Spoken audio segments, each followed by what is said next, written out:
The antique dealer's hands were shaking. That was the first thing Abigail Renfield noticed when she thought back on that afternoon days later, when the world had rearranged itself into something she no longer had adequate language to describe. Not the diamonds, not the platinum, not the letter written in her grandmother's sharp, angular hand, the handwriting of a woman who had never believed in making her letters soft. What she remembered first, and what she would return to in the quiet moments of the months that followed, was the way Nathaniel Ashcroft's fingers trembled against the glass counter of his immaculate Boston shop. The way a single tear cut a silent track down his pale, composed cheek. The way the most coldly professional man in the city's antique trade simply forgot for the space of several long seconds how to breathe. But that moment was 3 days away from where the story begins. 3 days before that afternoon on Charles Street, Abigail Renfield was standing in the 14th floor offices of Thaddeus Moorfield, attorney at law, with $47 in her checking account, and the quiet, hollow sensation of a woman who has already given everything she had and is about to discover that it was not going to be enough. The office had been designed to communicate authority without vulgarity. The carpet was thick in the color of old Burgundy wine. The windows behind Moorfield's desk looked out over Boston Harbor, where the late autumn light turned the water the color of pewter and made the distant islands look like suggestions rather than facts. The leather chairs arranged before the desk were the color of money that had been old long enough to forget it had ever been new. They creaked with a sound like quiet disapproval whenever anyone shifted their weight. Abigail had not shifted her weight once since sitting down. She had learned across 5 years of long nights and longer mornings how to be very still. She was 28 years old, though she suspected she appeared older. Not in the way of someone who had lived carelessly or without thought, but in the way of someone who had lived too carefully for too long, who had measured every hour against a list of obligations and found at the end of each day that no hours had been left over for anything that was purely her own. Her dark hair was pulled back simply the way she wore it when there was no particular reason to wear it any other way. Her black dress had been purchased off a clearance rack the previous morning because she owned nothing appropriate for a funeral. She had not had the money or the occasion to buy anything appropriate in years. The hem was slightly uneven. She had noticed it in the bathroom mirror that morning and made the decision consciously and without much deliberation that it did not matter. To her immediate left sat her brother Donovan. Donovan Renfield was 38 years old and wore the kind of suit that announces its price without being asked.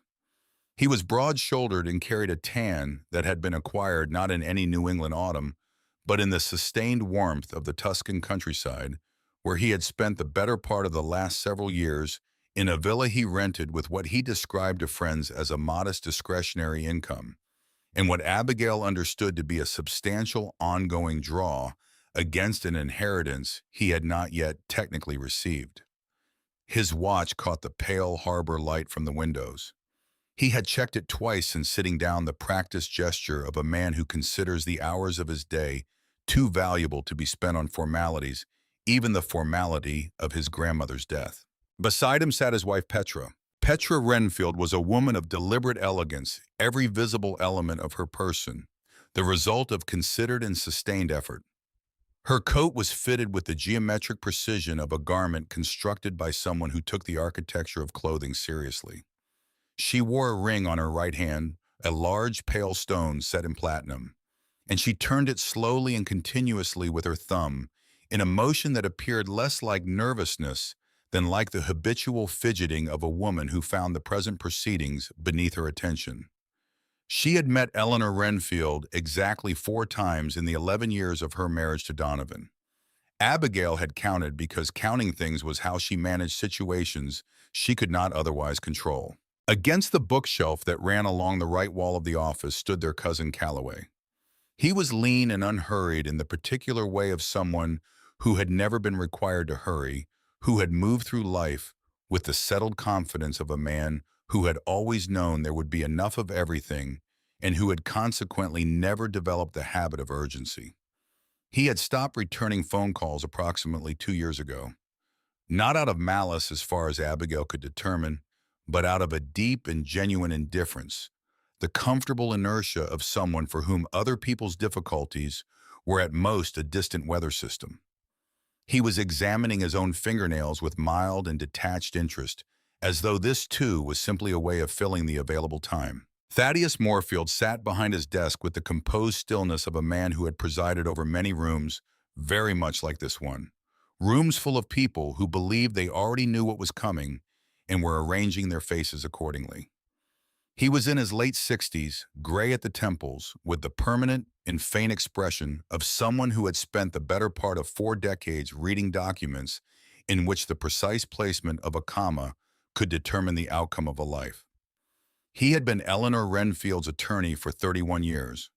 Abigail had encountered him twice in the corridors of the estate during the final years of Eleanor's illness, and each time he had looked at her with an expression she had not been able to read with confidence.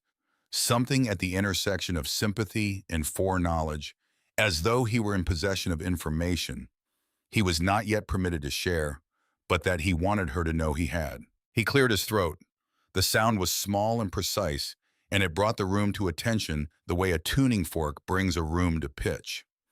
"If we are all settled," he said, his voice carrying the dry economy of a man who had learned long ago that the most consequential things could be said in the fewest possible words, "I will begin."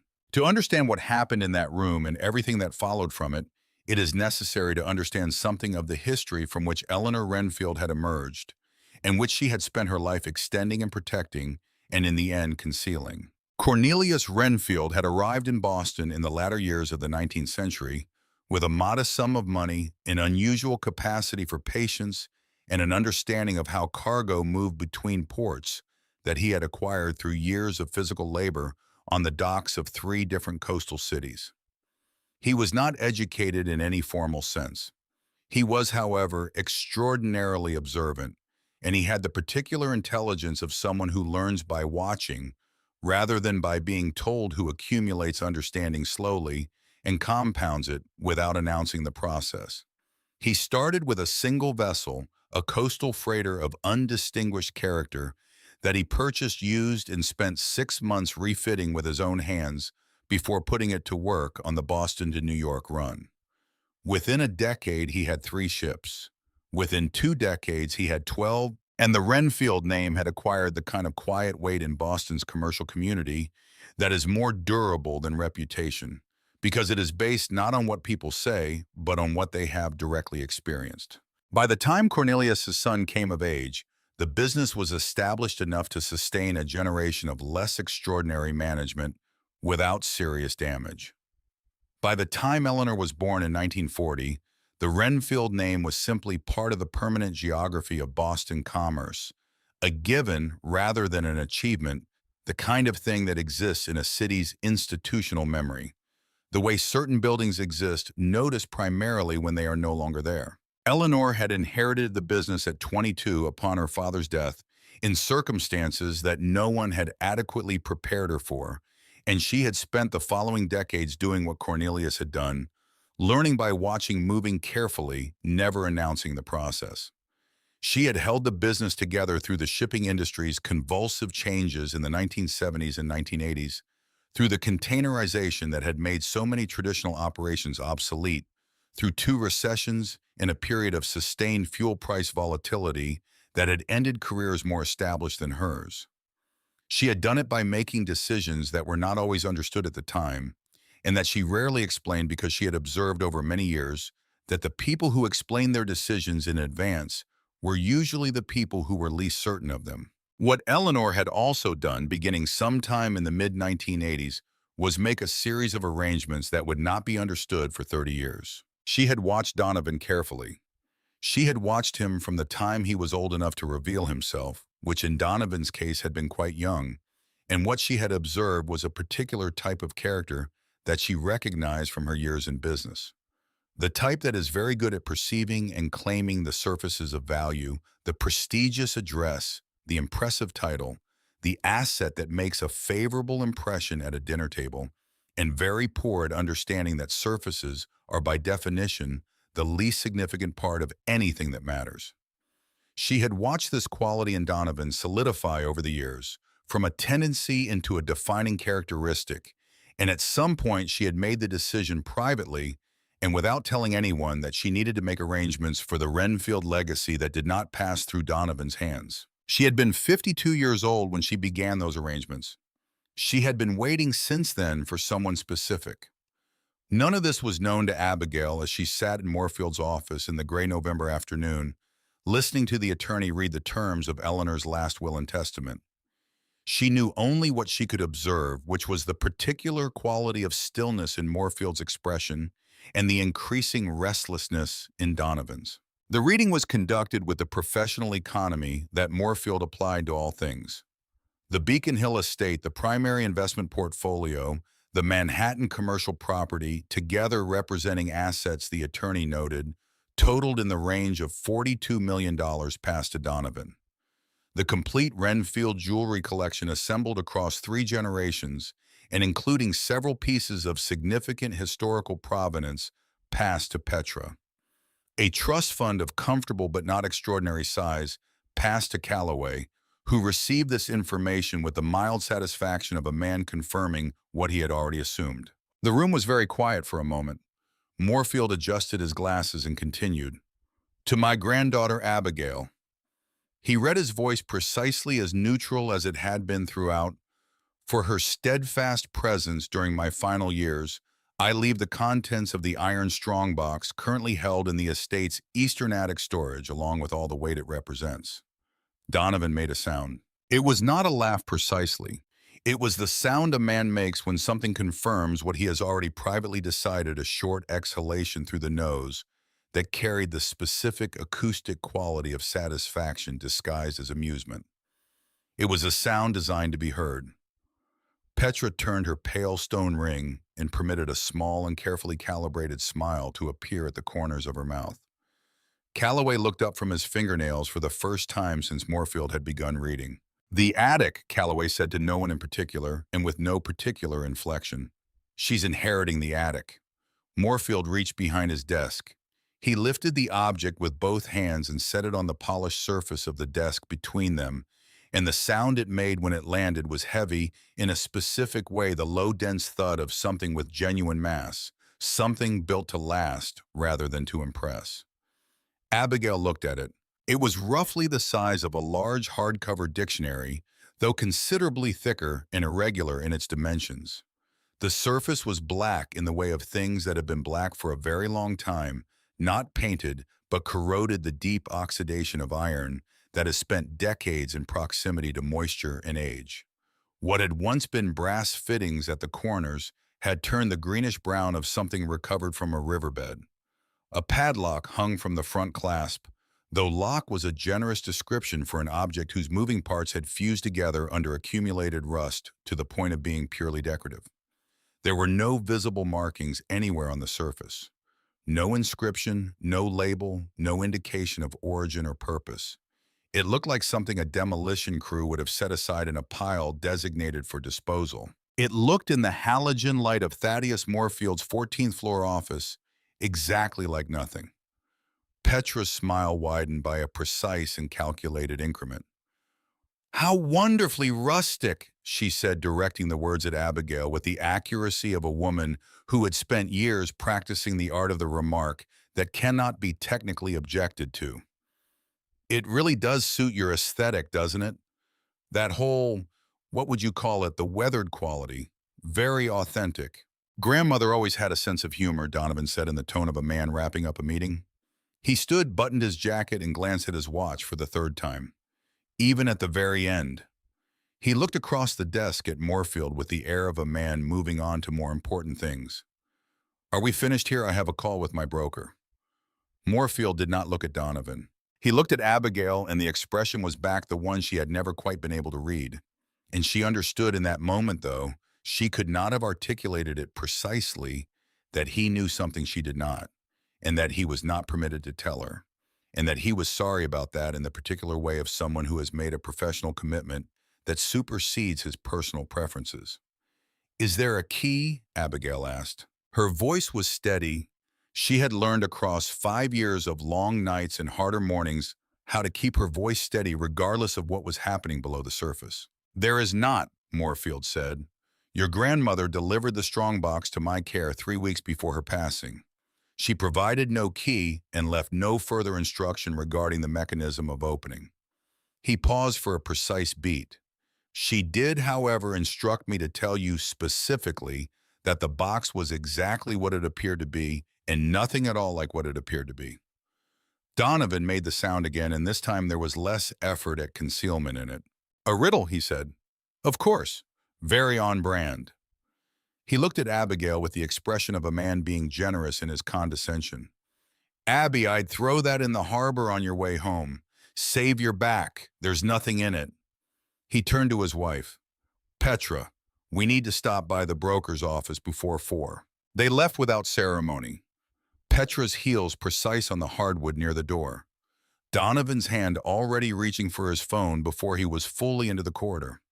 Calloway followed, pausing at the threshold to glance back once at the black object on the desk, with an expression of brief and idle curiosity before it dissolved back into his default indifference.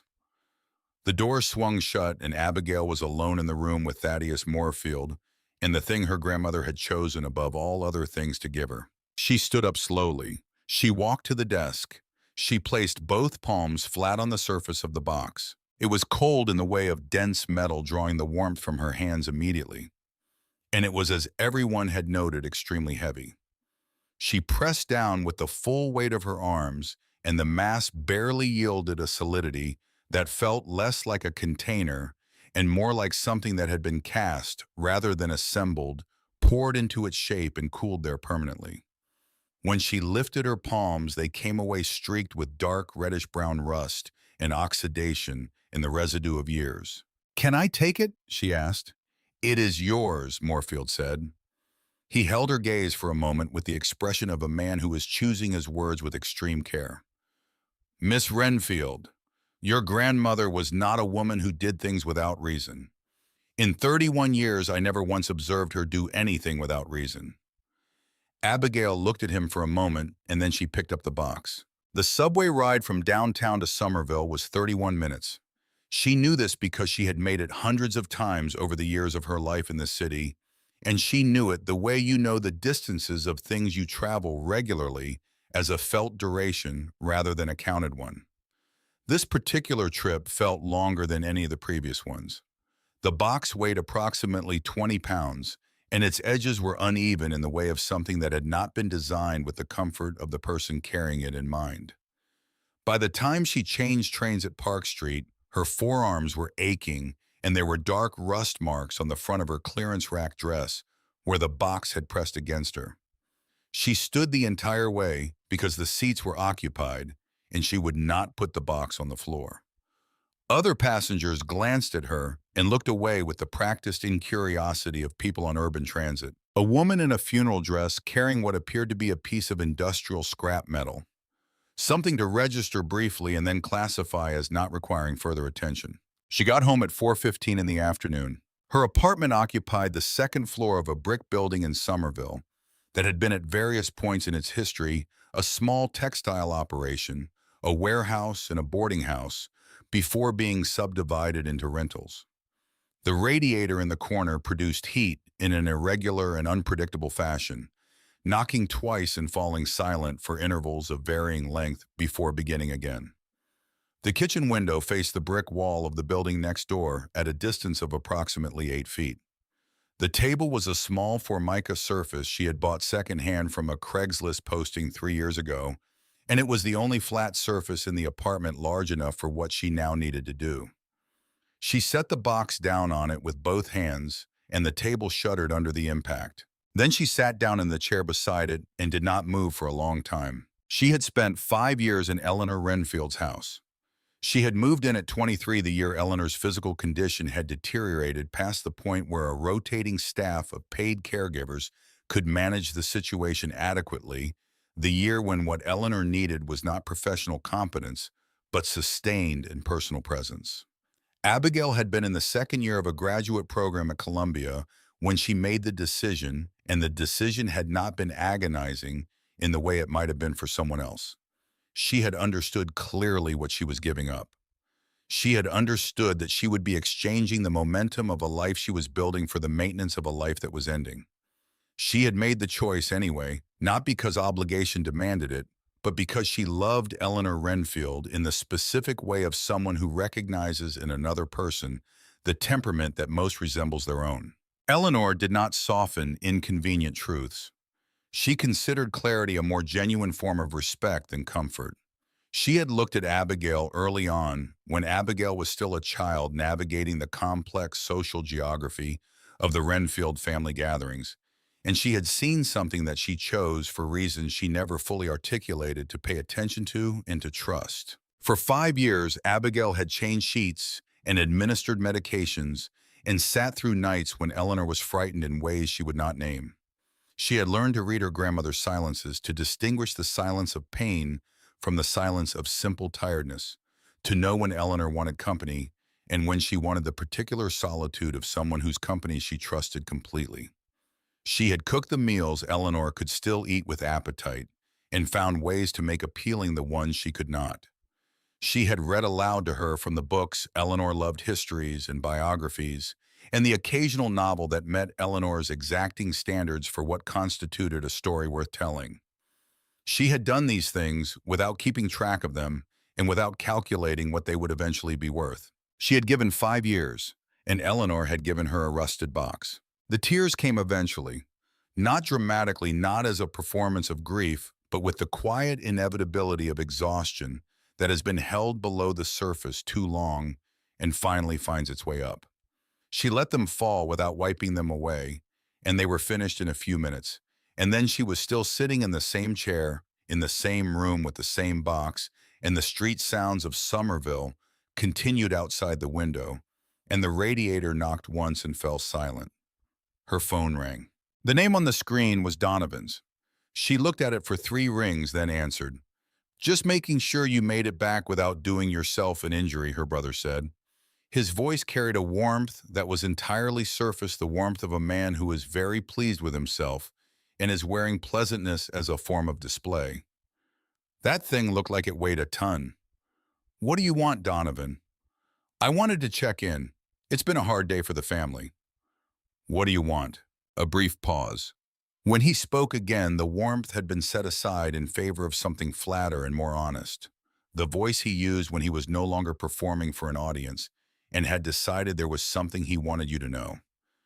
"I want you to know something," he said, "about the box, because I think you should hear it from me rather than from someone else, and because I think you deserve to know that it wasn't some confused old woman's oversight." Abigail said nothing. 3 weeks before she died, Donovan said, "Grandmother asked me what she should leave you. She asked me directly, which I thought was interesting. 'What does Abigail deserve?' she said. And I thought about it genuinely. I want you to know that. I gave it real consideration. And I told her that you had always been someone who appreciated the authentic, the unpolished, the things that other people overlooked. I told her that you were far too grounded for anything as vulgar as a cash bequest. And I reminded her about that piece of industrial junk the groundskeepers had dug up near the old carriage house a few years ago. It had been sitting in the attic ever since because nobody knew what to do with it. I said it seemed like the right metaphor for you, something heavy and difficult and ultimately without value." The radiator knocked. "She laughed," Donovan said, and there was something real in his voice now, the genuine pleasure of a man recalling a moment of shared satisfaction. "She laughed harder than I had heard her laugh in years. She said it was perfect." That was her exact word. Perfect. Another pause. "I just thought you should know that it wasn't an accident or a lapse in judgment. It was deliberate. It was both of ours, actually." She agreed with me completely and enthusiastically. The warmth came back into his voice, thinner now, more like a glaze than a foundation. "Enjoy your inheritance, Abby." The line went dead. Abigail set the phone on the table beside the box. She sat with what she had just been told for a long time. The room did not change. The street sounds continued. The radiator was quiet. She looked at the box and she understood with a clarity that felt almost physical that what she was experiencing was not simple grief, but something more compound and specific. She had not merely been overlooked. She had been deliberately targeted. Her brother had reached into the final weeks of their grandmother's life, and placed this thing in her hands like the punchline to a joke she had not known was being told. And Eleanor had laughed. The grandmother she had spent 5 years caring for, the woman she had believed understood and valued what she was doing, had heard Donovan's suggestion and called it perfect. The anger that came was cold rather than hot. It had the quality of something that settles into place and stays there rather than something that burns through and is spent. She sat with it and felt its weight and understood that it was not going to resolve quickly, but she also understood with the same cold clarity that sitting with it was not sufficient. She was overdrawn. The specific amount was $12, which she knew because she had checked that morning out of the habitual anxiety of someone whose finances required constant monitoring. Her rent was due in 4 days. Her credit cards carried the accumulated debt of 5 years of living on a caregiver's stipend, while paying her own health insurance and her own groceries and the small, relentless costs of a life with no margin for error. She had $47 in checking and nothing in savings, and a box that her brother had selected for her precisely because of its apparent worthlessness. She was not going to sit here and accept its worthlessness without verifying it. She went to the cabinet under the kitchen sink and found a bottle of chemical oven cleaner, an old toothbrush with bent bristles, and a small container of baking soda she had been using for odor absorption. She brought them to the table and spread newspaper beneath the box and began to work. The surface resisted in the way of things that had been corroded for a very long time. Not the thin, brittle rust of simple neglect, but the deep, compacted oxidation of something that has been in sustained contact with moisture and time. She worked in small sections, applying the cleaner in short strokes and scrubbing with the toothbrush, and the material came away in dark, greasy flakes that stained the newspaper beneath it. The fumes from the cleaner made her eyes water. Her shoulder began to ache after 15 minutes, then her forearm. She kept working. She was working near the front clasp, directly above the rusted padlock, when the chemical compound bit through a section of oxidation thicker than the surrounding material and revealed something that made her stop. She stopped the way you stop when something does not fit the category you have placed it in and your mind needs a moment to reclassify. Beneath the black, the exposed metal was not the color of iron. It was not the dull gray of cast iron or the reddish brown of corroded steel. It was a color she did not have an immediate and confident name for, a pale grayish white with a quality of depth that she associated with density rather than surface, the way certain metals look when they are very pure and very heavy. She had held silver before, had carried Eleanor's silver serving pieces from the cabinet to the dining table on formal occasions, and she knew the particular luster of silver. This was not silver. Silver tarnished in specific ways she recognized. This material had an entirely different quality, a heaviness to the way it caught the light from her kitchen lamp that she did not have language for. She brought the lamp closer to the surface. Stamped into the cleared section of metal, with a precision that was entirely at odds with the rough and degraded surface surrounding it, was an engraving. Not scratched, but struck the way a craftsman applies a maker's mark to fine work with a prepared die and deliberate force. The image was small and extraordinarily detailed. A double-headed eagle with wings spread wide, each head turned outward, engaged with a winged serpent that rose from below. Encircling the confrontation between the eagle and the serpent was a ring of thorns. Below the central image, cut into the metal with the same precision and depth as the image itself, were 3 letters. FGB. Abigail looked at the letters for a long time without moving. She did not know what they meant. She knew only that this was not what a mass-produced industrial container looked like beneath its surface. Mass-produced containers did not have maker's marks of this precision and this evident intention. They did not have imagery of this specificity hidden beneath a layer of engineered corrosion. The exterior of this box had been designed with considerable skill and deliberate purpose to look like nothing. But this mark concealed beneath that deliberate nothing was the work of someone who had spent real time and real expertise on something they intended to be found only by someone who looked carefully. She wrapped the box in a bath towel. She found her largest canvas tote bag and put the wrap box inside it. And she searched on her phone for the address of Ashcroft and Sons Antiquities on Charles Street. She had known the shop by reputation and by sight for years, from the period before her life had contracted into the estate's nursing wing, and she had still moved through the city with the relative freedom of a person with an ordinary schedule. It occupied a narrow storefront on Charles Street between a high-end florist and a boutique selling cashmere goods at prices that implied a very particular relationship with money. The window display was always spare and immaculate, never more than two or three objects, each one lit and positioned with the care you would apply to something you wanted people to understand was important. The lettering on the glass was gold precise and in a font that communicated seriousness without trying Ashcroft and Sons St. 1951. Fine antiquities and appraisals. By appointment. There was no appointment available. She went anyway. The bell above the door made a sound that was soft and unhurried and entirely appropriate to the space it announced. The interior was climate-controlled in the specific way of rooms where the contents matter more than the comfort of the people visiting them, a temperature that felt faintly institutional, like a museum or a rare books library. The air carried layers of smell, beeswax, and lemon oil, in the foreground aged paper, and something older and harder to name beneath them, the smell of objects that had outlasted every human relationship they had ever been part of. Glass display cases ran along both walls, their contents lit from below with a precision that transformed ordinary perception into something more like reverence. An illuminated manuscript, small and densely worked. A collection of Georgian silver, each piece positioned at a slight angle to show its hallmarks. What appeared to be a section of Flemish tapestry mounted on acid-free board behind glass. Behind the main counter, making an adjustment to a pair of gold-rimmed reading glasses, stood Nathaniel Ashcroft. He was in his late 50s, built lean in the way of someone who had always been economical about what he consumed, with silver haircut very close to the head, in a tweed waistcoat that had been made for him by someone who took waistcoats seriously as a form of professional communication.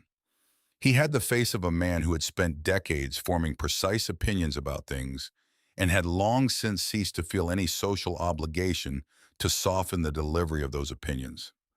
He looked up as Abigail approached the counter, and his eyes performed a rapid and unsentimental inventory of her person, the slightly uneven hem, the rust marks on the dark fabric of her dress, the canvas tote bag deformed by the density of its contents, and arrived at a conclusion that was visible in the slight tightening of his expression. "Can I help you?" The inflection was flat. It was not precisely a question. "I have an item. I need an appraisal. We work by appointment." He returned his attention to the document he had been examining before she entered. "I don't have an appointment." That is precisely the point the appointment system is designed to address. "I understand that." Abigail lifted the tote bag and set it on the glass counter. He winced almost imperceptibly at the sound, the instinctive response of a man who spent his professional life in proximity to fragile and valuable things. "I need 10 seconds of your time. Just 10 seconds. After that, you can tell me to leave and I will." Nathaniel Ashcroft looked at the bag. He looked at her face. Whatever he found there, some particular quality of exhaustion or resolve or unadorned need, produced a brief pause in his dismissal. 10 seconds, he said. She pulled the towel back from the box. The object sat on his glass counter under the halogen display lights and looked precisely as it had looked in every context she had placed it in. Blackened, corroded, dense with the particular ugliness of industrial things that have been left to deteriorate for too long. Nathaniel Ashcroft did not lean in. He barely directed his full attention at it. "Mid-19th century cargo strongbox," he said. "Standard commercial manufacture. No collector value. There is a metal salvage operation in South Boston that would give you $8 for the iron content, possibly 10 if the man at the counter is feeling generous. I suggest you try them."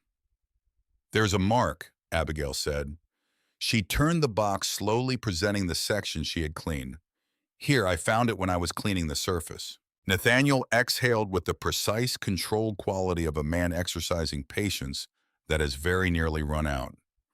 He reached into his waistcoat pocket and withdrew a jeweler's loupe, the small magnifying instrument that dealers in fine objects carry with the same routine practicality that physicians carry pens. He brought it to his eye with the efficiency of someone who had performed this motion 10,000 times, bent slightly at the waist over the counter, and directed his attention at the exposed section of metal. His intention, which was visible in the economy of his movement and the angle of his approach, was clearly to spend 2 seconds confirming that whatever mark she had found was a common manufacturer's stamp of no interest, and then direct her politely but definitively toward the exit. He did not straighten up after 2 seconds. He did not straighten up after 10. The shop was very quiet. Somewhere in the back room behind the curtained doorway that led to the workspace and storage, a clock marked the silence in small and regular increments. Abigail watched Nathaniel Ashcroft's face change. It happened in stages, each stage nearly imperceptible on its own, but the aggregate movement complete and irreversible, the way light changes in a room as the sun moves each moment almost identical to the one before it, and the total shift absolute. His professional composure remained present in the structure of his expression, in the set of his jaw, and the controlled angle of his shoulders. But something beneath those structures was moving toward a surface that could not hold it. He brought his face closer to the metal. His breathing altered in a way that was audible in the quiet room. He reached out one gloved finger, and Abigail noticed that he had put on a pair of white cotton examination gloves at some point without her registering it, and traced the outline of the mark with a touch so light it barely made contact. The eagle, the serpent, the thorns, the 3 letters one by one. When Nathaniel Ashcroft finally pulled his head back from the counter, the loop dropped from his eye and struck the glass surface with a small, bright sound that seemed very loud in the silence. His face was the color of paper. Abigail had sat through 5 years of difficult medical appointments and worse nights, and she had watched many people absorb information that reorganized their understanding of what was happening. She had watched physicians deliver diagnoses in the flat, careful language of professionals who have learned to separate the information from the weight of it. She had watched Eleanor receive each new indignity of her failing body with a stillness that was almost architectural in its construction, a stillness built and maintained rather than simply present. She had never in any of those years or any of those rooms seen a person's face drain of color so completely and so quickly as Nathaniel Ashcroft's did in that moment. His hands found the edge of the counter. His knuckles were white where they gripped the glass. He reached beneath the counter without taking his eyes from the exposed section of metal and produced a small glass bottle with a dropper top and a square of microfiber cloth. He applied a single drop of the solvent from the bottle to the cleared area of the box and wiped it with the delicacy of a man who understood now that the object beneath his hands was not the object he had believed it to be 90 seconds ago. The surface the solvent revealed did not have the luster of silver. It had something different, something deeper and denser, a quality of heaviness in the way it returned the light from the display cases, a weight to its brightness that spoke of extreme density and extreme purity.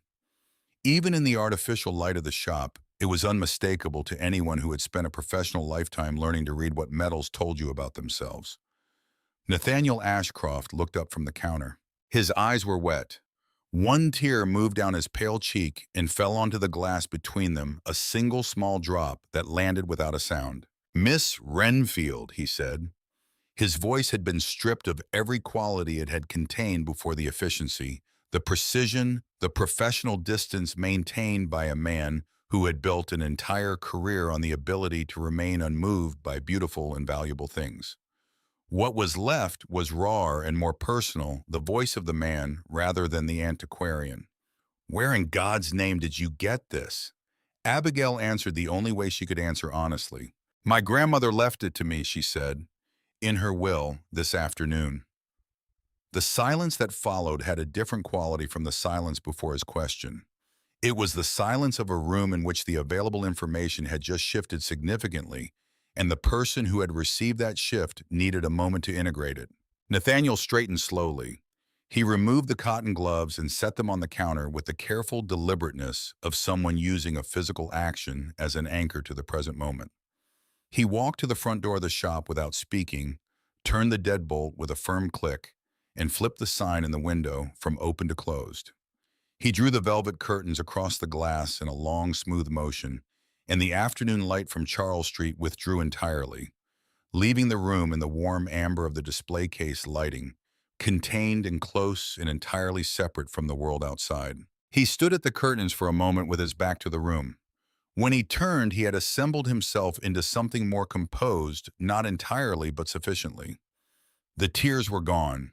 The color had not fully returned to his face, but his breathing had steadied, and his hands, when he placed them back on the counter, were no longer shaking. "Miss Renfield," he said, "I need to tell you something, and before I do, I need you to understand that what I am about to say is not exaggeration and is not the kind of professional enthusiasm that sometimes leads dealers to overstate the significance of things they find interesting. In 40 years of this work, I have never used the words I am about to use and meant them literally. Do you understand that?" Abigail looked at him steadily. "Yes." He placed one hand flat on the surface of the box, not on the cleared section but beside it, as though proximity to the metal was its own form of verification. "This object," he said, "is not what it appears to be. What it appears to be is exactly what I told you when you first placed it on my counter. A common commercial strongbox, mass-produced without collector value, suitable for the scrapyard." He paused. "What it actually is something else entirely." He crossed to the large oak filing cabinet against the far wall and opened the second drawer with the efficiency of someone navigating a system of organization he had built and maintained over decades. After 30 seconds of precise searching, he produced a large leather-bound reference volume with a faded gilt title on the spine and brought it to the counter. He opened it to a page near the middle that had been marked with a narrow strip of acid-free paper and turned the book so Abigail could read it. The page held a black and white photograph reproduced from what appeared to be an earlier printed source. The image in the photograph was a metal crest. Even in reproduction, even in monochrome, the image was immediately recognizable.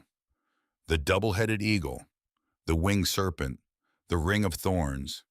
Below the crest in the photograph, as on the box, 3 letters. FGB. "Francois Guillaume Baptiste," Nathaniel said. He spoke the name in the way that certain people speak the names of the genuinely great, not with performance, but with a quietness that is itself a form of tribute. He worked in Paris from the 1870s through the early 1920s, a master metalsmith and jeweler, a contemporary of Cartier, a technical peer in the judgment of everyone who has seriously examined his work of Fabergé.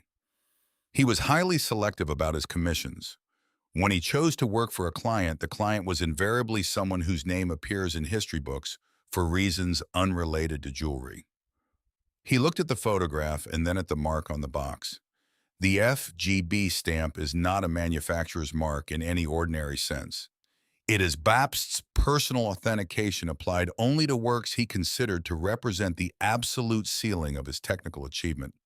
There are fewer than 30 confirmed objects in existence bearing this mark. Major museums have paid 7 figures at auction for pieces with significantly less provenance. He closed the book and set it aside. "Now," he said, "the material of this object." He looked at the box with an expression that had moved past professional assessment into something more like reverence. The exterior treatment, the black oxidized appearance, the apparent iron construction, it is a coating, a surface treatment. Baptiste developed a specialized compound of hardened iron oxide that could be applied to other metals to produce the visual and tactile characteristics of common industrial castings. He used this technique to allow objects of extreme value to be transported across borders and across oceans without attracting the attention of thieves or customs officials. A box that appears to be worthless hardware is ignored by everyone. A box that appears to be a treasure is stolen. He reached for the solvent bottle again. "The material I just revealed with this solution," he said, "is not iron, it is not brass, it is not steel." He looked at her directly. "This entire casting, the box itself, which I estimate weighs approximately 20 pounds, is solid, unalloyed platinum." The words settled into the quiet room. Abigail experienced for a moment the particular dissociation of a mind receiving information that is too large to process immediately and defaults to the most concrete available details while the larger integration proceeds beneath the surface. She was aware of the tick of the clock, the amber warmth of the display cases, the cold, hard surface of the counter beneath her hands. 20 pounds. The weight she had carried on her chest on the subway standing because the seats were taken, rust marks spreading across her clearance rack dress. 20 pounds of platinum disguised as 20 pounds of rust. At current market valuation, Nathaniel said with the focused precision of a man translating between worlds that rarely communicate directly, the raw metal content of this casting, the platinum alone would sell at between $400,000 and $500,000. He paused. But Miss Renfield, the platinum is the least significant aspect of this object. He looked at the padlock, the rusted and fused padlock that no longer functioned as a padlock. Bapst had a fundamental philosophical objection to conventional locks, he continued. This is documented in his personal correspondence, which is archived at the Bibliothèque Nationale de France in Paris. He argued that any lock that requires a separate key is compromised at the point of key creation because the key can be stolen, copied, or transferred to persons for whom it was not intended. Instead, he built what his correspondence describes as mechanical puzzles, release mechanisms that require a specific sequence of specific physical actions performed at specific locations on the object's surface, performed in the correct order. The schematics for this particular strongbox were documented by Lloyd's of London in 1922 when the object and its contents were insured, and those schematics are in the Lloyd's archive in London. He looked at Abigail. Would you like me to walk you through the opening mechanism? She thought of Moorfield's voice reading Eleanor's instruction. The box was exactly what it appeared to be, and nothing at all like what it appeared to be. She thought of 5 years. She thought of Donovan's voice, flat and satisfied, telling her it was perfect. Walk me through it, she said. But I want to be the one who opens it. Something crossed Nathaniel's expression that might have been surprise and might have been approval. He placed his hands near the box without touching it and began to explain with the patience and precision of a man who understood that this was not a moment to rush. There were 4 sequential contact points, he told her. Each required a specific combination of location and movement, not simple pressure, but pressure combined with a particular lateral or rotational component. The sequence was fixed and absolute. Performing the actions out of their correct order reset the mechanism entirely. The first point was just above the left corner of the clasp. The second was 3 inches to the right along the same horizontal plane. The third was on the base of the box at the center of the rear edge. The fourth was disguised as an ordinary rivet on the right side panel and required a sliding motion downward rather than direct pressure. Abigail listened to the complete explanation. Then she looked at the box for a moment without moving. She placed her left thumb against the first point above the left corner of the clasp, applied forward pressure, and then shifted it downward in a single smooth motion. The click that resulted was small and clean, the sound of a mechanism that had been engineered to work precisely for as long as it existed. No looseness, no ambiguity, a sound like a decision. The second point, another click identical in character. The third at the base, a deeper click from further inside the mechanism. The fourth, the disguised rivet. She applied the sliding motion and felt the resistance give way in a manner that was entirely different from the other 3, more like a latch releasing than a mechanism engaging. And then she pressed both palms flat against the front face of the box and pushed downward, and the entire front panel shifted downward by ½ an inch, with a sound that she would think of afterward as the sound of something held for a very long time, finally being allowed to open. Not dramatic, not mechanical in any harsh sense. The sound of a held breath being gently released after a century of waiting. Dust came from the revealed seam. Small particles of oxidized material fell onto the counter, and with them came a quality of air that was old in a way that was almost tactile, the preserved stillness of a sealed space that had not exchanged its atmosphere with the outside world since 1922, carrying in it something that was not quite smell and not quite temperature, but a quality she could only describe as the presence of time, the compressed and conserved atmosphere of 100 years of patient waiting. Nathaniel Ashcroft made no sound. Abigail lifted the lid. The interior was so absolutely at odds with the exterior that her mind required a genuine moment to reconcile what her eyes were reporting. The outside was the deliberate aesthetic of worthlessness, a masterwork of engineered degradation.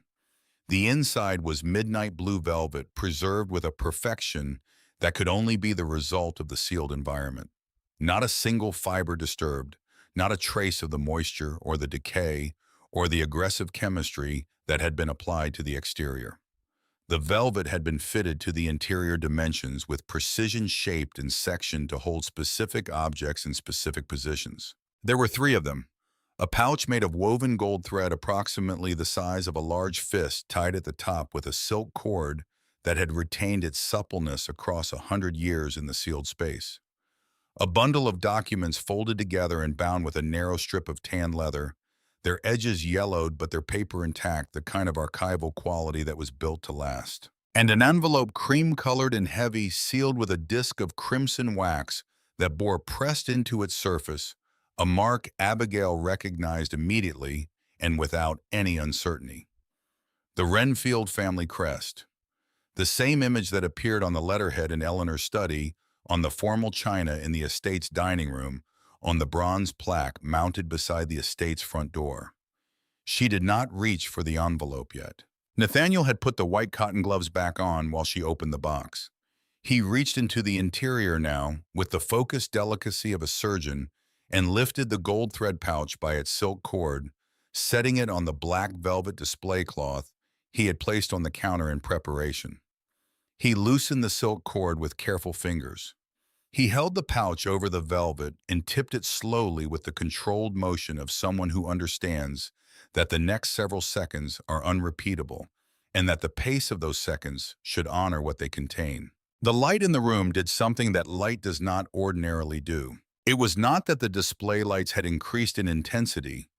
It was that the object emerging from the pouch gathered the available light in a way that was different from anything else in the room, pulling it inward and holding it and returning it transformed, so that in the moment the necklace came to rest on the dark velvet cloth. Everything else in the ambient space seemed slightly dimmer, as though the room had reoriented around a new center. The piece was elaborate and old in its construction, a setting of extraordinary technical complexity, pale metal shaped into a cascading structure of interconnected elements, built with a mastery that was visible even to someone without the vocabulary to describe it. And at the center of that structure, suspended in a setting that had been constructed specifically to present it from every angle, was a stone. The stone was the color of a deep and saturated rose, the color of something arterial and alive, a color that had no right to exist inside a mineral that suggested warmth and movement in an object that was completely still. It was approximately the size of a quail's egg. Nathaniel Ashcroft sat down on the stool behind his counter. It was not a controlled movement. It was what happens when a person's legs reach a point where remaining upright requires more deliberate effort than is currently available. "The Renfield rose," he said. The words came out very quietly. "That is what this has to be." He looked up at Abigail and his eyes were wet again. "Your great-grandfather Cornelius Renfield commissioned this piece from Bapst in 1921. The commission is documented in the Lloyd's insurance record, which I have studied. A pink diamond necklace, the central stone a type 2, a cushion cut of approximately 31 carats, color grade fancy, vivid pink, the rarest and most valuable color classification that exists for pink diamonds. The commission took Bapst 14 months to complete. The finished piece was insured by Lloyd's of London in October of 1922 for $4 million. He looked at the stone. The insurance record exists. The commission record exists. The piece was documented as lost at sea in 1924 during a transatlantic crossing and has had no confirmed presence in any public or private record since then. A pause. There has been no confirmed sighting in over 100 years. He looked at Abigail with the expression of a man delivering information that he himself is still absorbing. A stone of this grade and size at current market valuation sold through a major auction house with full provenance documentation would achieve a conservative estimate of $85 million. The setting adds further value. The historical provenance and the century of absence add considerably more. I have to be honest with you that a figure exceeding $100 million is not an unreasonable expectation depending on the composition of the room on the day of the auction. Abigail looked at the stone on the velvet cloth. She thought about the subway ride home, the 20 pounds against her chest, the rust marks on her dress, $47 in her account and rent due in 4 days. She picked up the envelope. The wax seal was intact, hard, and slightly domed from the cooling of a century ago. She broke it with her thumbnail, feeling the small and specific resistance of old wax giving way, and removed the letter inside. The paper was the heavy cream stock that Eleanor had used for personal correspondence for as long as Abigail could remember, the kind of paper that communicated that the words placed on it were intended to last. The handwriting was her grandmother's, the handwriting of Eleanor's better years rather than her final ones, the sharp, angular script of a woman who had never once believed in softening the way she formed her letters. It was entirely and unmistakably Eleanor. Nathaniel moved quietly to the far end of the counter and found something to occupy his attention, there giving her the space she had not asked for, but that he could see clearly she required. Abigail read, "My dearest Abigail, if you are reading this, it means you did exactly what I knew you would do. You did not throw away something heavy simply because it was ugly, and you did not accept its apparent worthlessness at face value. You carried it, and you looked at it carefully, and you found what was beneath the surface. This is what you have always done. It is the quality I have admired most in you from the time you were old enough to show it, and it is the quality that made my decision in the end entirely clear to me. I want to explain several things to you because you have earned the explanation and because I am tired of carrying it alone. Donovan sees surfaces. He has always seen surfaces. The impressive address, the portfolio with the right numbers attached to it, the name on the door of an office that looks the way success is supposed to look. He wanted those things, and I gave them to him because the surface was the entirety of what he was looking for, and I saw no reason to complicate his search. What he does not know and will not know until the appropriate moments arrive in rapid succession is that the surface of what he has inherited is precisely and only that, a surface. Beneath it is something altogether different.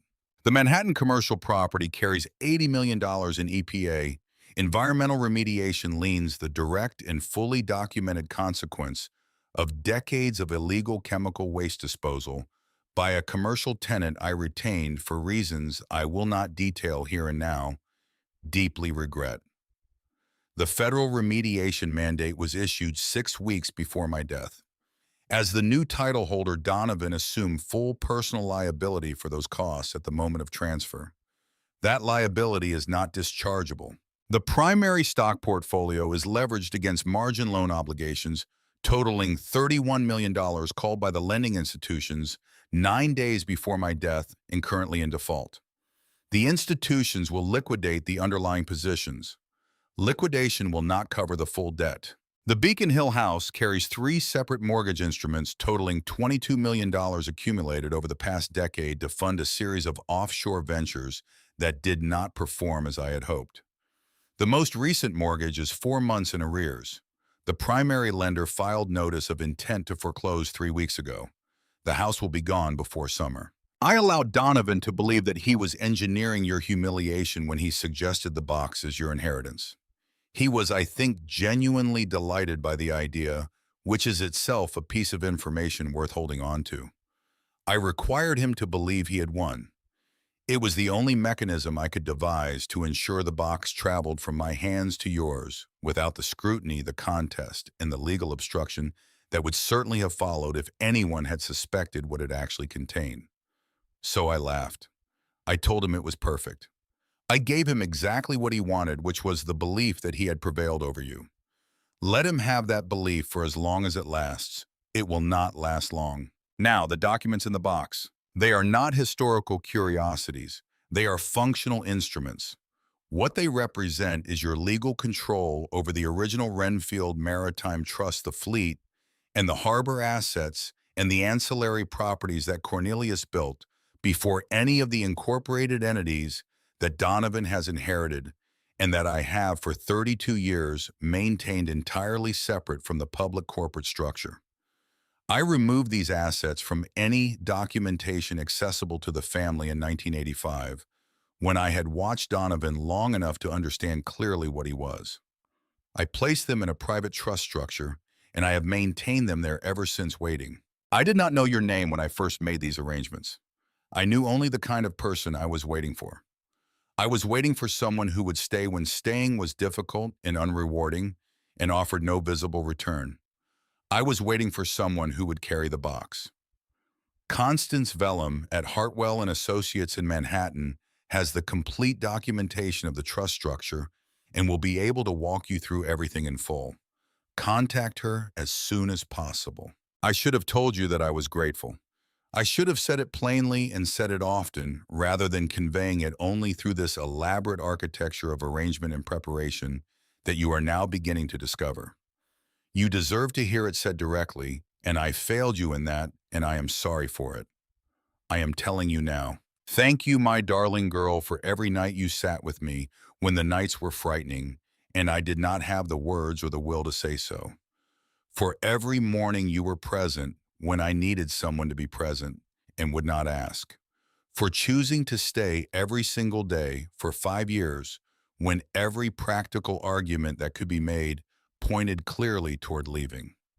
For carrying the difficult and unglamorous and unrewarded work of being present in the way that presence is most needed, which is quietly and without recognition and without any certainty that it mattered. It mattered. The box was never about what is inside it. It was always about who was willing to carry it. All my love, always and without reservation.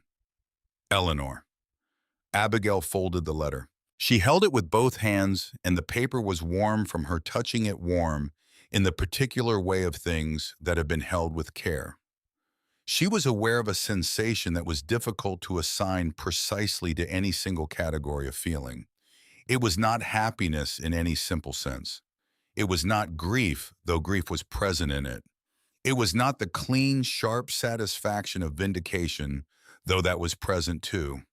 It was something that contained all three and was larger than any of them individually, the particular sensation of understanding something that has been true for a very long time, that you have been living inside without knowing it, and that once you understand it, rearranges everything you thought you knew about the 5 years preceding this moment into a new and entirely coherent shape.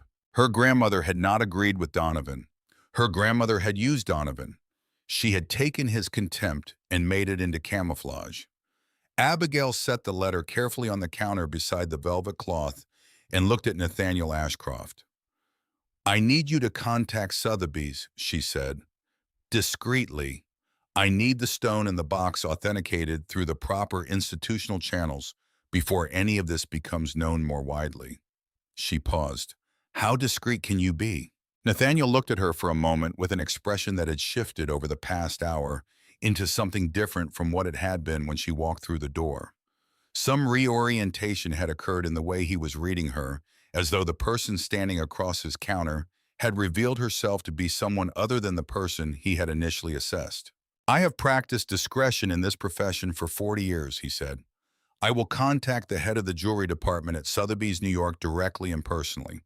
A private consultation, a full non-disclosure agreement executed before any examination begins, authentication process only. Nothing enters the public record until you authorize it. How long for authentication? For an object of this significance, they will move quickly. 48 hours for preliminary confirmation. 1 week for complete documentation and provenance verification. Abigail nodded once. Then we have 48 hours before this becomes harder to contain. She was correct about that, though she did not yet know the precise shape of what was coming. Nathaniel's call to Sotheby's was made from his private office at the back of the shop. The door closed in language of such careful obliqueness that a casual listener would have understood only that two professionals were making an appointment. What was communicated between the measured circumlocutions of two people who had dealt with each other at the upper levels of the trade for more than 20 years was that an object of extraordinary and verifiable historical significance had surfaced in Boston and required immediate confidential and expert attention. In the world of exceptional objects and exceptional gemstones, information moves through channels that are invisible to the outside and faster than almost any other medium. A conversation between two people conducted in absolute confidence becomes a careful word between three, a deliberate mention between five. It does not travel randomly. It travels along very specific routes between very specific people who have very specific reasons for wanting to know. By the following morning, Abigail was in a suite on the fourth floor of a hotel on Commonwealth Avenue, the cost covered by a discreet advance from Sotheby's to ensure the security of the items while authentication proceeded. The suite was the kind of room she had not occupied before: high ceilings and tall windows overlooking the avenue, a sitting room separate from the bedroom, flowers on a table she had not arranged, and furniture chosen by someone whose profession it was to know what comfort looked like at this level. She had looked at these things when she arrived, noted them with the careful attention she applied to everything, and then sat down at the desk with the documents from the box and spent the night reading. The bond documents were dense and specific and written in the legal language of instruments designed to last across decades, but the architecture of what they described became clear to her over several hours of careful reading and her own handwritten notes on a legal pad she had found in the desk drawer. They described a private trust structure established in 1985 and maintained with meticulous documentation since then.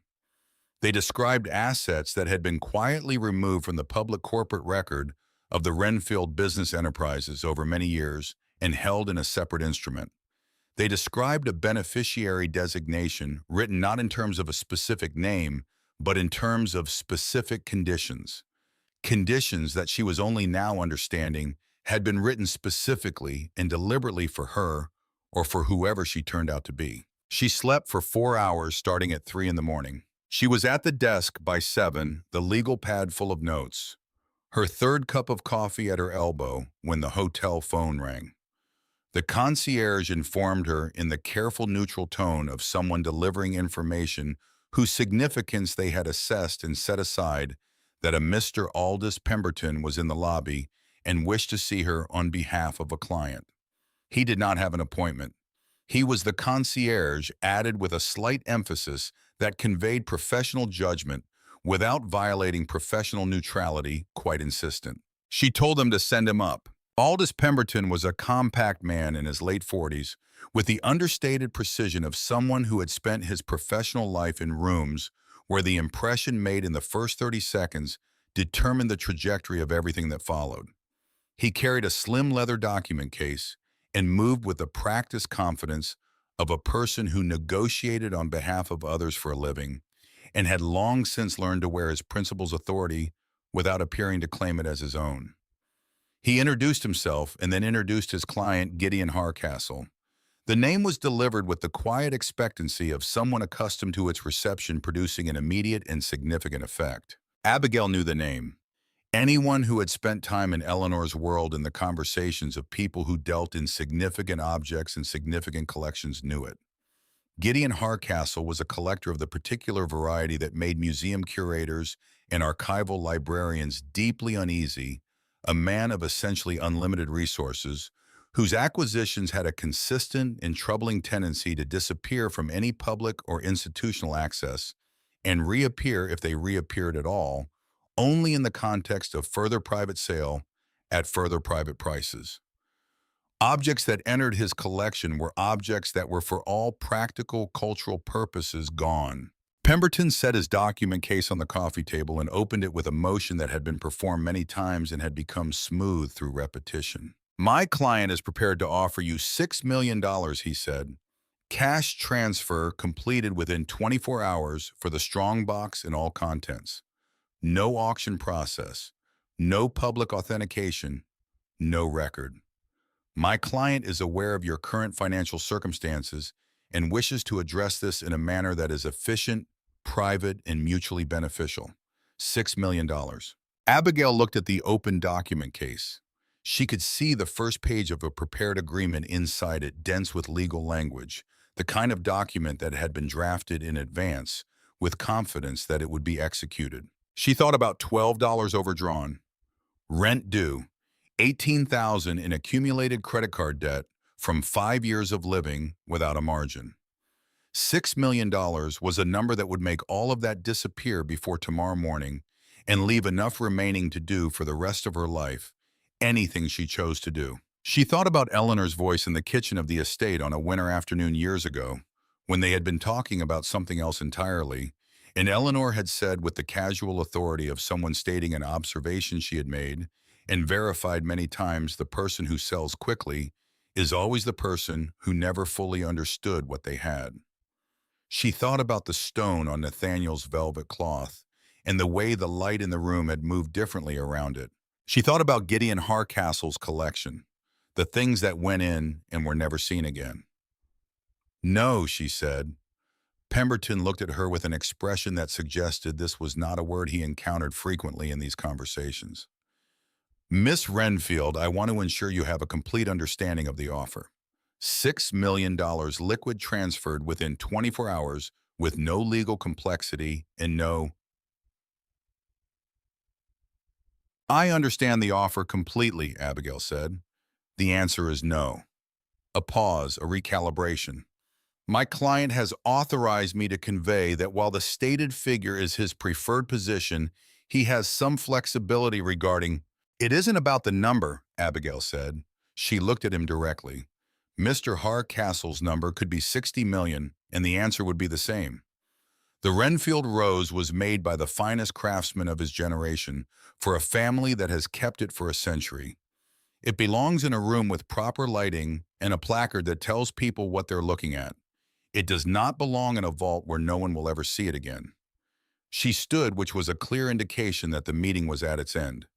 Tell your client I appreciate his interest and that I hope he understands. Pemberton closed his document case slowly and with a control that suggested the closure required some effort. He stood. He looked at her for a moment in which something in his expression moved past the professional register into something more personal, some private reorientation of the assessment he had formed when he walked in. Very well, he said.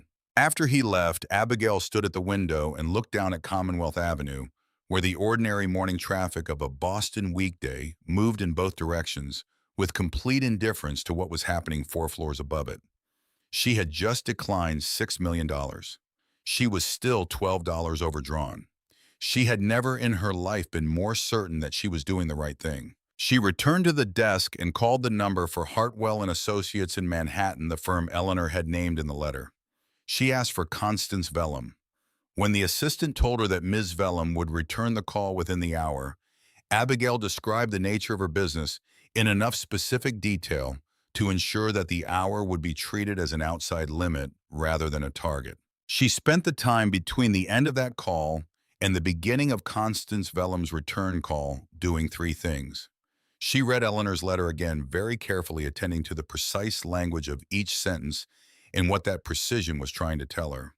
She made additional notes on the legal pad about the bond documents, the specific questions she needed Constance Vellum to help her answer about the trust structure and the conditions of the beneficiary designation and the timeline required to formalize the transfer.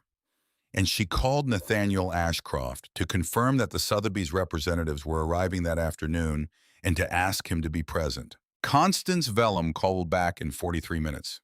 She had a voice that communicated without effort or apparent intention that the person speaking was accustomed to having what she said treated as significant. Not aggressive, not performative. Simply a voice that had spent 30 years being listened to carefully by people in consequential rooms and had acquired the particular quality of someone who expects comprehension rather than demanding it. Abigail explained the situation, not quickly but precisely in the order that the information needed to be received to be understood correctly. Constance Vellum listened without interrupting, which was itself a form of information about her, the listening of someone who was building rather than waiting. When Abigail finished, there was a brief pause. I know this trust, Constance said. Eleanor established it through this office. I have been holding certain documents in our secure archive for 32 years, waiting for a contact matching the conditions specified in the beneficiary designation. A pause. She described you very precisely, by the way. Not by name, by character. Abigail held the phone and looked at the legal pad covered in her handwriting. When can you come to Boston? She asked. Tomorrow morning, Constance said. She was on the third reading of Eleanor's letter, sitting at the desk in the quiet suite, with the city moving far below the tall windows when the knock came at the door. Not a hotel knock, not the measured and apologetic tap of service staff. 3 hard knocks, the kind made by someone who considers the door between himself and the person inside an obstacle rather than a boundary, an inconvenience rather than a right. Abigail walked to the door and looked through the peephole. Donovan stood in the corridor in a charcoal suit, his face a color she had never seen on him before, the particular dark red of a man whose anger and his self-control are an active contest, and the outcome is not yet determined. Behind him stood 2 men she did not recognize, both carrying document cases of the kind that communicate professional capacity for prolonged and expensive dispute. Behind them, at a slight remove, stood Petra, her arms folded across her body, her expression the expression of a woman who has come to observe something she considers necessary to witness, but would prefer not to be closely associated with. And at the back of the corridor behind all of them stood a man she did recognize, Edmund Holt, the estate's property administrator, and the man responsible for the physical assets and the day-to-day business accounts that Moorfield's probate office did not directly manage. He was looking at the carpet with the expression of a man who has been professionally obligated to arrive at a place he would very much have preferred not to be. Donovan knocked again. Abigail straightened. She looked at the door for a moment at the small, distorted image of her brother's angry face in the convex glass of the peephole. She thought about everything on the other side of it, the anger and the lawyers and the documents designed to create delay and pressure.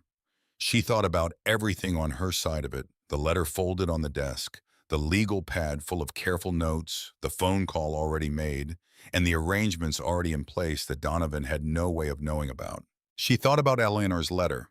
Let him laugh. Laughter is all he will have in a very short time. She unlocked the door. She opened it fully and stepped back in a single motion, a gesture of invitation that contained no warmth and no hostility. The gesture of someone who has been expecting this and has decided that the most effective response to a prepared performance is to give it a stage and let it run. Donovan came in first, moving past her as people move through spaces they have already decided are theirs, without acknowledgement or pause. The 2 lawyers followed, carrying their document cases with the particular self-consciousness of people who have been told they are there to represent power and are doing their best to look the part. Petra entered after them, and her eyes moved immediately and specifically to the desk, the legal pad covered in handwriting, the documents from the box arranged in a careful stack, the folded envelope bearing the broken crimson wax seal. Holt came in last, and when he passed Abigail in the doorway, he did not meet her eyes. She noted this and did not hold it against him. He was a man caught between a professional obligation and what she suspected was a privately different understanding of the situation. Donovan turned in the center of the sitting room and faced her with the prepared fury of a man who has been up most of the night organizing his grievances into a structure. "You stole it," he said. The volume was calibrated to be uncomfortable. "Good morning, Donovan," Abigail said. She closed the door quietly and walked to the chair at the desk. She sat down. She did not offer anyone else a seat, and she did not appear to notice that she hadn't. "I've been expecting you. You manipulated a dying woman." He moved toward her across the carpet. 5 years in that house. Complete access to her environment, her medications, her mental state. Whatever she had, Moorfield put in that document, it was produced under conditions of undue influence, and you know it. Eleanor was cognitively competent until 10 days before her death, Abigail said. Her attending physician documented her cognitive status with formal written assessments on a monthly basis across the final 2 years of her illness. Those assessments exist in her medical record and are available through proper legal process. She had dementia. She had intermittent acute confusion during her final 10 days. The clinical distinction between that and dementia is not subtle and is very well documented. Abigail kept her voice entirely level. The will was executed 14 months before her death, Donovan, at a time when her cognitive status was formally assessed as fully intact. Moorfield will confirm the assessment that preceded execution. The physician who conducted it will confirm it. The taller of the two lawyers stepped forward and placed an open document case on the coffee table. He withdrew a stapled document and set it down with the practiced motion of someone who has done this many times and understands the effect it is intended to produce. Miss Renfield, I represent your brother in this matter. An emergency injunction was filed in Suffolk County this morning to freeze the proposed auction process and prevent the transfer, sale, or further disposition of any assets currently in your possession that may properly belong to the primary estate. Those assets include the platinum strongbox and all contents. He slid the document toward her. We are prepared to pursue full litigation if the injunction does not resolve this satisfactorily. This process, if contested, could continue in the courts for a substantial period of time. Abigail looked at the document on the coffee table. She did not pick it up. Holt, she said. The property administrator looked up from the carpet with the expression of a man who has been waiting for his name to be called and is not pleased that the moment has arrived. Did you bring the complete financial summary I requested yesterday? The current accounting of all estate assets as they presently stand. Donovan's expression shifted. A line appeared between his brows, the first crack in the architecture of the scenario he had spent the night constructing and had arrived here to execute. What are you talking about? You have no standing to request anything from Holt. Holt represents the estate, Abigail said. The estate has multiple beneficiaries. I am one of them. He represents me as well. She looked at Holt. The documents, Edmund. Holt reached into the interior pocket of his jacket and produced a folded envelope. He held it for a moment with the expression of a man placing something on a scale and watching the needle move to a number he had been privately expecting and did not welcome. Then he set it on the table beside the injunction papers. What is that? The taller lawyer said. A complete financials disclosure of the estate assets awarded to my client, Donovan said with the confidence of a man who has not read the document because he was certain there was nothing in it that required reading.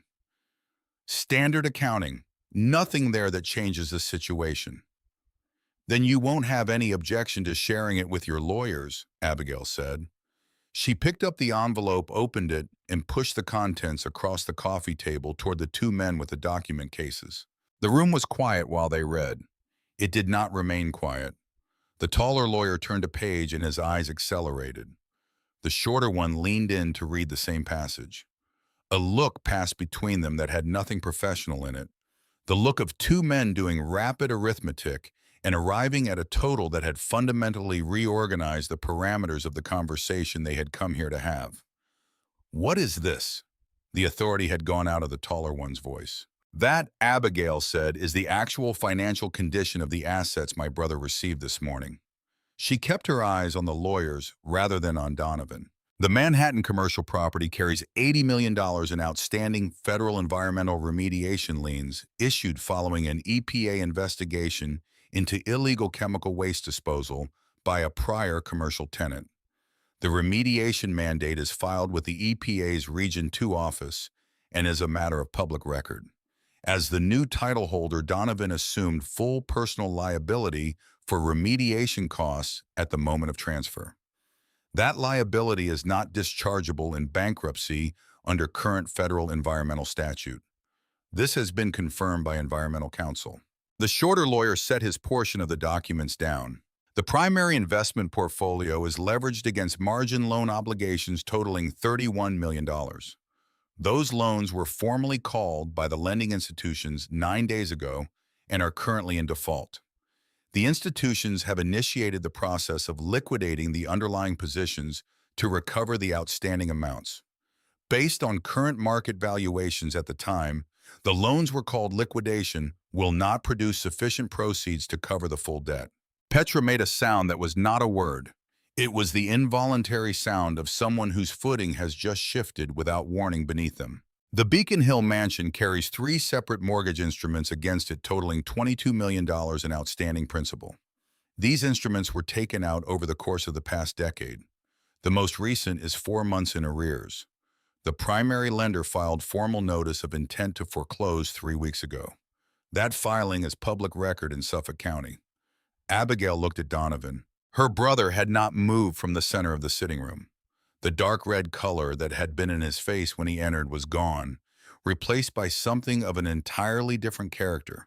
The specific gray-white pallor of a man watching something very large descend toward him from a great height, close enough now to see clearly, too close to move away from. "She ruined me," Donovan said. The words were very quiet. They were not directed at Abigail specifically. They were directed at the general space in front of him, at the location in the room where his expectations of this morning had been standing until approximately 60 seconds ago.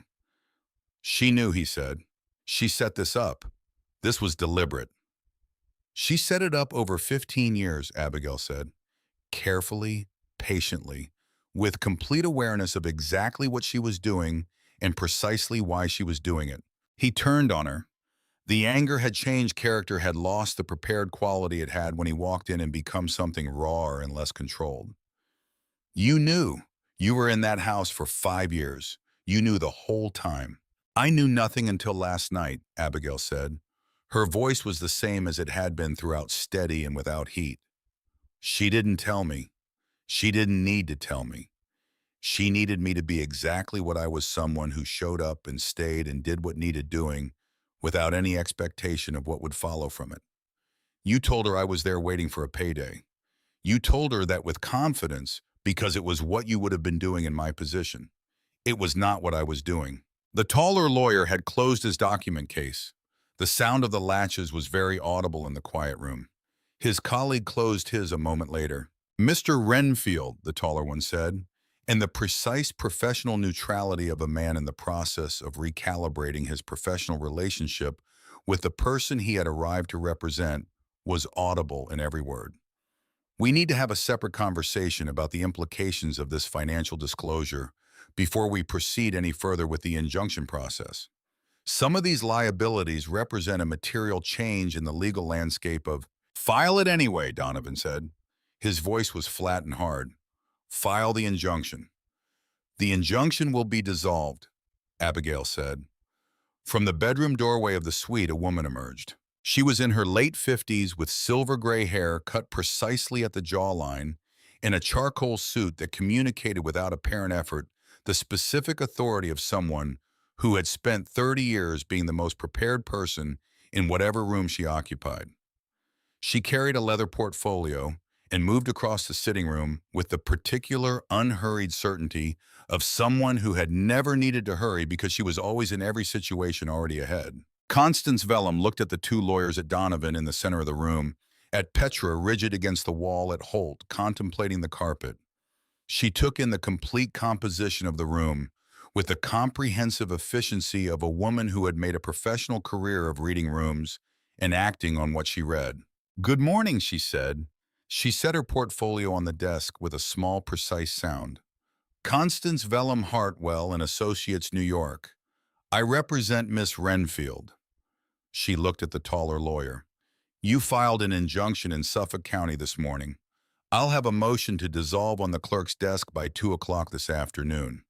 Based on the financial disclosure you've just reviewed, your client has no liquid assets with which to sustain extended litigation and will shortly face significantly more demanding financial obligations than a contested estate matter." She opened her portfolio.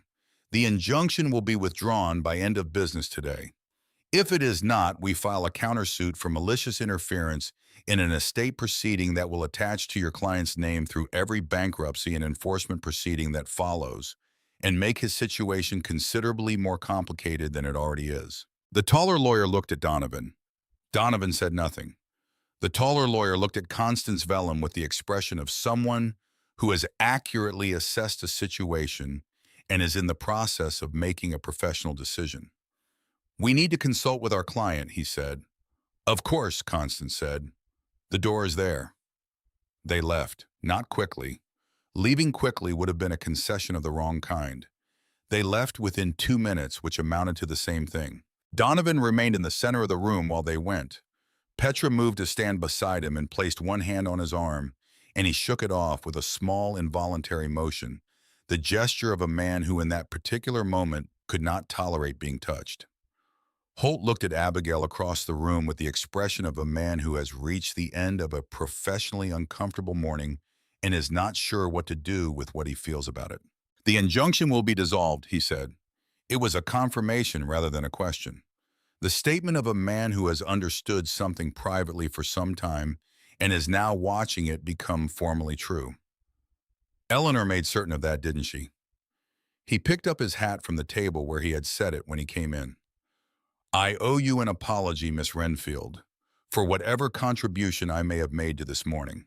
Abigail looked at him. "You brought the documents when I asked you to. That was what mattered."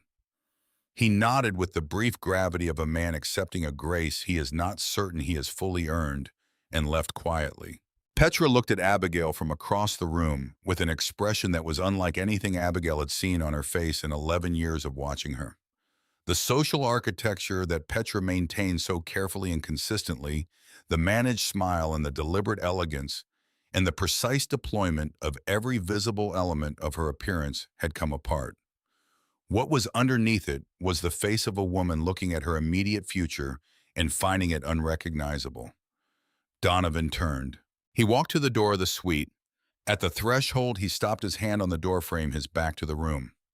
He stood there for a long moment, and Abigail watched him, and she did not speak because there was nothing she could have said that the morning had not already said with more completeness and more authority than anything she could produce. After a moment that was long enough to mean something, he walked out. Petra followed. The door swung shut, and the room was quiet in the specific way of a space from which something loud has recently departed, a quiet that is full of the shape of what just happened. Constance Vellum closed her portfolio with the brisk efficiency of a woman moving to the next item. The injunction dissolution is straightforward. The more substantive work begins with formalizing your control over the shipping trust instruments, which is not complicated but requires time and proper sequential execution. She looked at Abigail with the direct assessment of someone taking an accurate measure. "You've read the bond documents. All of them. Last night. And you understand the structure. The trust holds the original Renfield maritime assets, the fleet, the harbor leases, the ancillary properties Cornelius built. Eleanor removed them from the public corporate structure in 1985 and placed them in a private instrument with a beneficiary designation written in terms of conditions rather than a name." Abigail paused. She was waiting for someone specific. "She was waiting for you specifically," Constance said. "The conditions she wrote are primary caregiver presence during the grantor's final illness. No participation in legal challenge to the estate. Receipt and retention of an object described in precise physical terms." She looked at Abigail. "The physical description in the trust documents matches the strongbox exactly. She wrote those conditions 32 years ago. She was 52. She had just watched what Donovan was becoming and decided to make arrangements that did not depend on anyone else's cooperation or honesty." Constance was quiet for a moment. "In 32 years of holding those documents, I sometimes wondered if the conditions would ever be met, if the person described would ever actually exist." Abigail sat with that for a moment. 32 years. Eleanor had been 52 years old, still vigorous, still running the business, watching a 10-year-old Donovan and seeing in him what he would become, and beginning to build something invisible and patient and durable that would take 32 years to fully become itself. "The trust value," Abigail said, "conservatively at current market conditions, $210 million, Constance said. Before appreciation on the harbor real estate, which has been considerable, $210 million dollars held quietly in the structure of a legal instrument for 32 years waiting for someone to carry the box. 3 days ago, Abigail had been standing in the corridor of a drafty estate with $47 and a caregiver's intimate knowledge of how to bring a frightened person through a long night. 3 days ago, the number in her account had been $47, and the dress she was wearing had come off a clearance rack. The numbers were for the moment entirely abstract. What was not abstract was the letter on the desk, the paper that smelled faintly of Eleanor's study, that she had already read 4 times and would read many more times in the years ahead. What was not abstract was the quality of the morning light in the suite and the feeling of having come after a very long time in uncertain territory to ground that would hold. The days that followed were days of institutional process, the grinding and methodical forward motion of large machinery that has been set in motion and will complete its work regardless of the emotional weather of the person at its center. The Sotheby's authentication proceeded. 2 specialists came from New York, a gemologist and an antiquities expert, and spent 4 hours with the stone and the box in a private room at the auction house's Boston office, speaking to each other in the abbreviated shorthand of people who have spent careers in close proximity to the extraordinary. When they emerged, they confirmed in formal written documentation what Nathaniel had told her in his amber-lit shop, but they confirmed it with the weight of institutional authority in the specific language of legal record. The Renfield Rose was real. The Bapst Strongbox was real. The provenance was complete and unambiguous. The insurance records from Lloyd's of London were located within 24 hours by the Sotheby's research team exactly where Nathaniel had said they would be. On the 4th day, the SEC called. The call was not to Abigail, it was to Donovan, though Constance informed her of it as a matter of professional courtesy and because the substance of the inquiry bore directly on the estate proceedings. The investigation concerned the transfer of the Manhattan commercial property. Specifically, it concerned the question of what Donovan had known about the EPA remediation liens at the time of transfer and the date at which he had come to know it. Constance's investigative team had obtained the due diligence file prepared by Donovan's legal team before he accepted the transfer. That file contained a detailed summary of the lien documentation. The summary was dated 11 days before Eleanor's death. Donovan had known.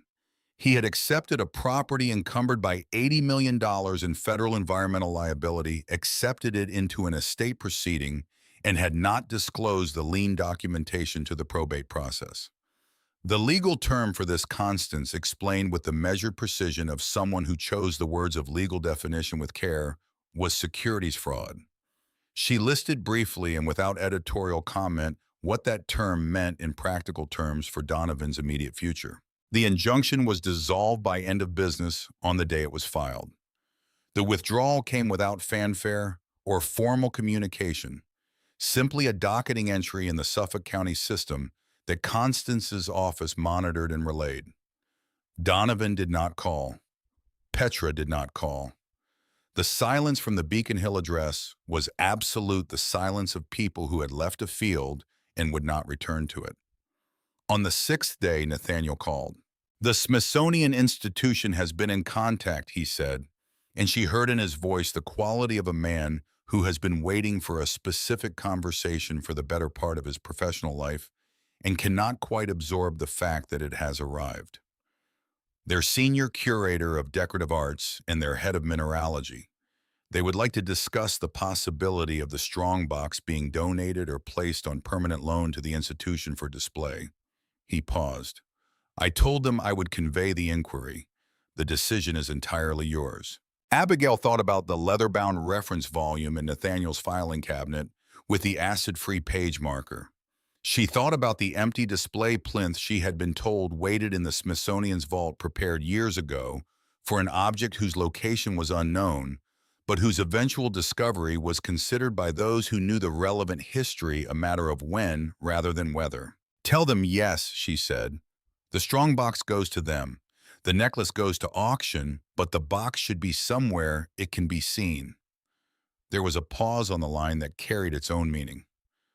"I'll make the call," Nathaniel said. The auction was set for 8 weeks out. Abigail did not attend in person. She watched via a secure live feed in a private room that Sotheby's arranged, sitting in a straight-back chair with her hands folded in her lap in the position she had occupied in Moorfield's office on the afternoon that had begun everything. She had a glass of water on the table beside her that she did not drink. The room in New York filled over the course of the hour before the lot came up. It was the kind of room that assembled only for objects of genuine historical consequence, populated by people who understood with precision what they were looking at and had the financial capacity to compete for it. The atmosphere visible on the feed had the particular quality of significant rooms preparing for a significant event, a contained and focused anticipation. The bidding opened at $30 million.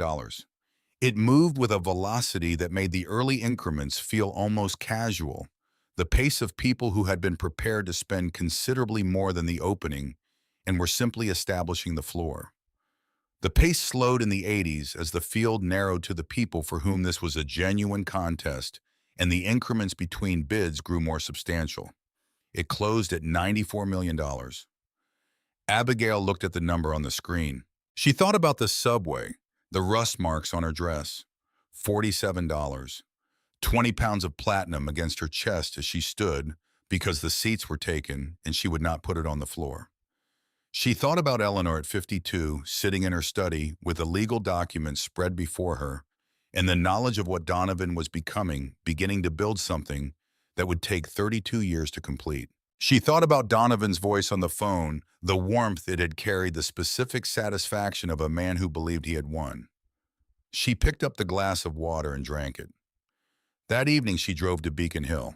She parked on the street outside the estate and looked at it for a while from inside the car. Moving company assessment tags had appeared on the gate, the preliminary paperwork of a foreclosure process that was already in motion. Several lights burned in the upper floors, the inventory lights of rooms being assessed and documented by people preparing them for a process that would take everything out of them. Donovan's car was not in the drive. The house looked like what it was, a surface, a very large and very expensive and very impressive surface built to communicate the presence of wealth and legacy and permanence, and entirely hollow beneath the impression it was designed to make.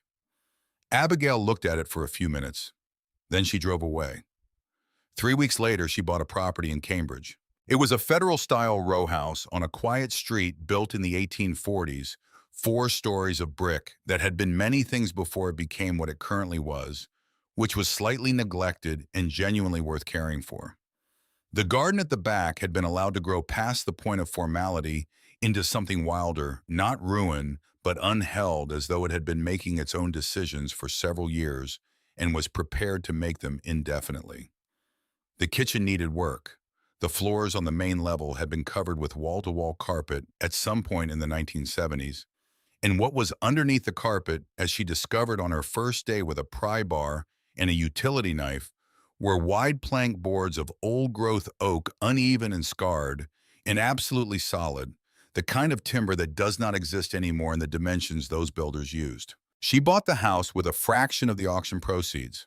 The fraction was small, a number that represented a very modest percentage of what the Morning and Moorfield's office had ultimately produced, and she had chosen it specifically for that smallness because she wanted the house to have been earned by proportion rather than purchased by excess.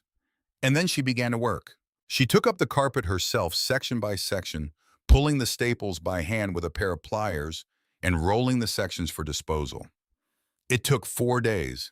The floors underneath were scarred from a century and a half of use, marked with the particular evidence of lives lived on a surface, the impressions of furniture legs, and the worn paths between rooms, and the occasional dark stain that had no recoverable story. She had them assessed by a craftsman in Somerville, who spent an hour on his hands and knees with a flashlight before he stood up and told her they were among the best floors he had seen in 40 years of restoration work, and that whoever had put carpet over them had committed an act of significant architectural unkindness. She had them stripped and finished by hand, a process that took 3 weeks, and produced a result that was nothing like the smooth, uniform surface of new flooring. The boards retained their unevenness, their age-darkened grain, their record of use.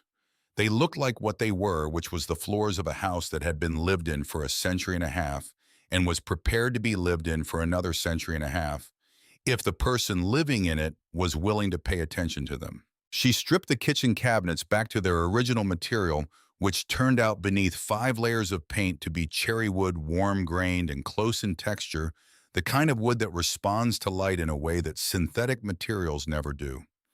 She had the cabinets refit with their original hardware style sourced from an architectural salvage house in Somerville that operated out of a warehouse and sold fixtures recovered from demolitions across New England.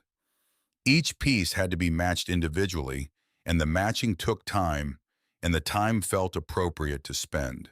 The garden she planted herself, not the ornamental planting of a garden designed for visual impression, the kind of garden that photographs well and requires a professional to maintain. She planted for use and for the satisfaction of tending.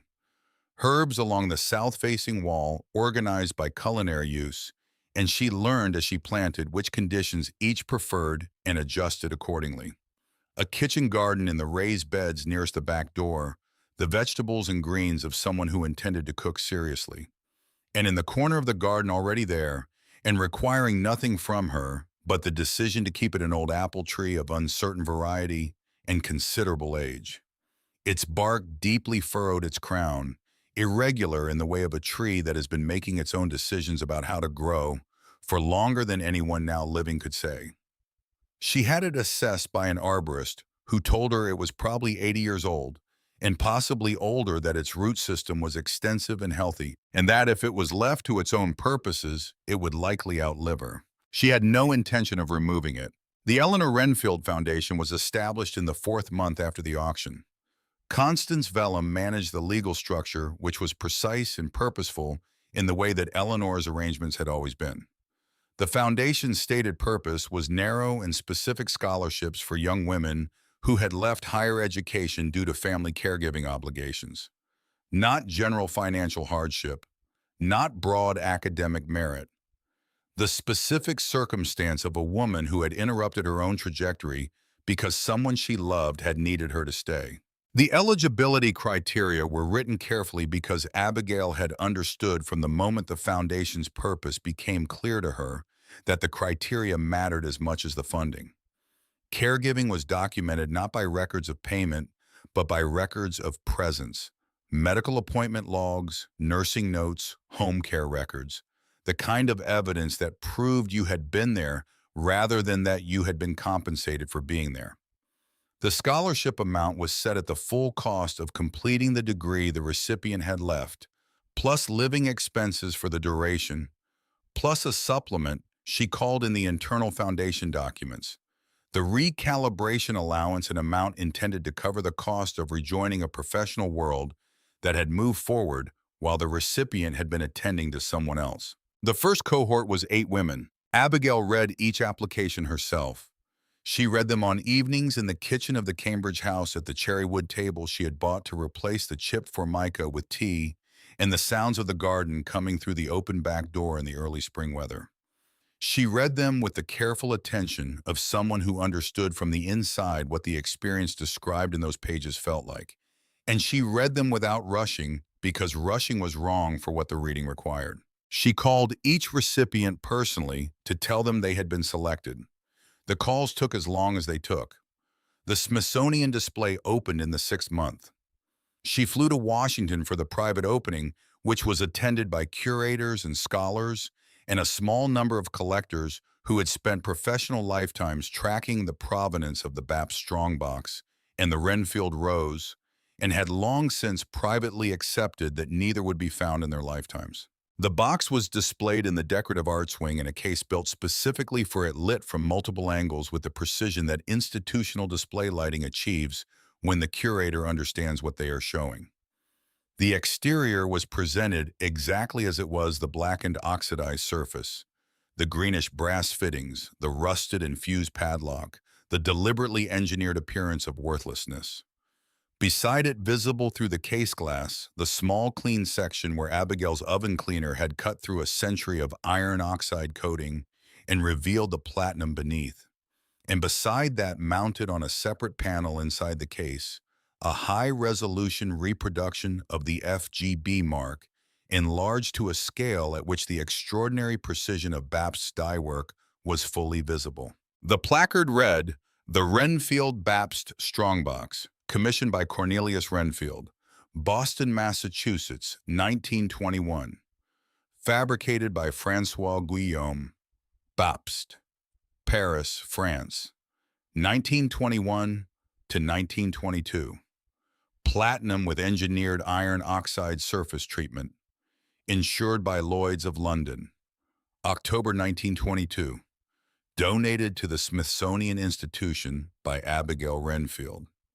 In memory of Eleanor Renfield, 1940 to present year." Below the formal institutional text in smaller type, a single line that Abigail had requested and that the curator had agreed to include after a brief and genuinely interested conversation about what it meant. "Some burdens are worth carrying." Abigail stood in front of the case for a long time. The event moved around her, the curators and scholars and collectors, doing what such people do at such events, examining and discussing and describing to each other what they were looking at and why it mattered.